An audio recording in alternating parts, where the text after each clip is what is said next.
All right, let's talk about a core JavaScript concept that's going to save you a ton of time and make your code so much cleaner. We're going to look at how to stop repeating yourself and start building objects the smart way with constructors. So you've been there, right? You need to create a whole bunch of objects that are basically the same. A list of users, a catalog of products, and you just get that sinking feeling as you start typing out the same structure again and again. And it ends up looking something just like this. You make user 1, then you copy it, you paste it, you change the name to get user 2, then you do it again for user 3, 4, and before you know it, you've got this long, clunky file. I mean, it works, sure, but it's a total pain to update later on. The good news is you don't have to live like that.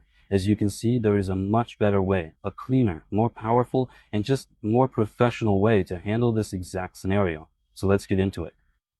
So let's just put a name on what we're trying to fix here.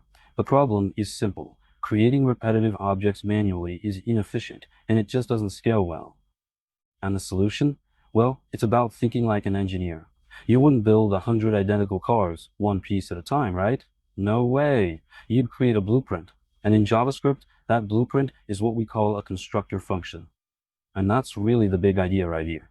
A constructor function is, at its heart, just a normal function, but we use it in a really special way, with that little new keyword, to act as a template or a factory for stamping out as many similar objects as we need. Now, here's something you really got to know. These aren't like hard rules that the language will yell at you for breaking. They're strong conventions. We capitalize the function name, like user instead of user, as a big signal to other developers that says, hey, this is a constructor, you're meant to use the new keyword with it. It's all about writing clear, predictable code.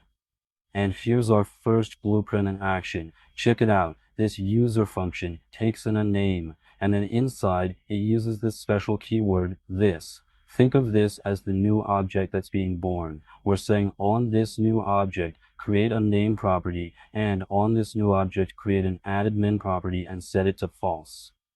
And boom, this is the payoff. Just look at the difference. On the left, you've got the old manual way where you have to type everything out, but on the right, so clean. New user Jack. It's shorter, it's way more readable, and its purpose is crystal clear. We're making a new user from our user blueprint. It's just so much better. So that new keyword can feel a little bit like magic, can't it? You just put it in front of a function and poof, an object appears. Well, it's not magic. Let's actually pull back the curtain and see exactly what's happening step by step. Yeah, let's ask that question directly. When you write new user Jack, what is JavaScript actually doing under the hood? It turns out it's a simple, predictable three-step dance that happens every single time. And here they are, the three secret steps. First, an empty object gets created out of thin air and is assigned to the keyword this. Second, the code inside our constructor function runs, and it adds all the properties and methods onto that new this object. And third, and this is the part that feels like magic, that new object, this, is automatically returned for you. You don't even have to write the word return. Okay, so creating objects with data is awesome. But real-world objects don't just hold information. They have behaviors. They can do stuff. And guess what? We can build those behaviors right into our blueprints by adding methods. Theory is one thing, but let's make this super practical.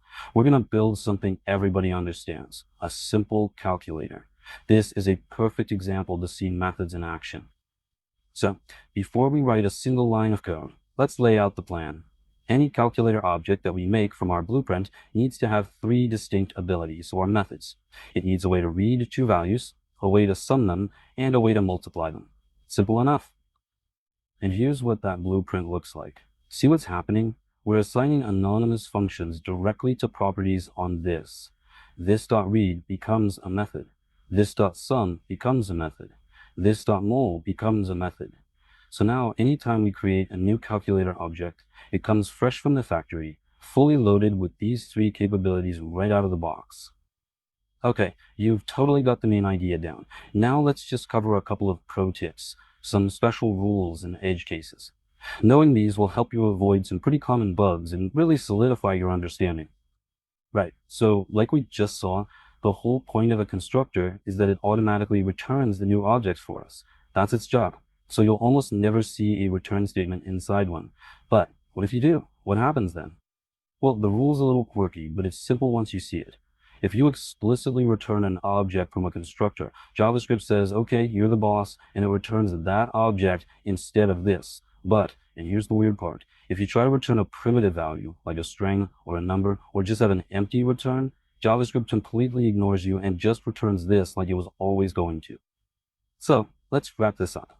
If you remember nothing else, remember these three things. 1.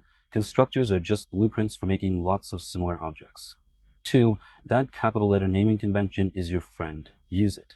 And 3. Always, always, always call them with the new keyword. That's what kicks the whole process off. Constructors are a huge leap forward from just creating objects by hand. They really are the foundation of object-oriented programming in JavaScript, but they're also just the beginning. And that leads to a really interesting question.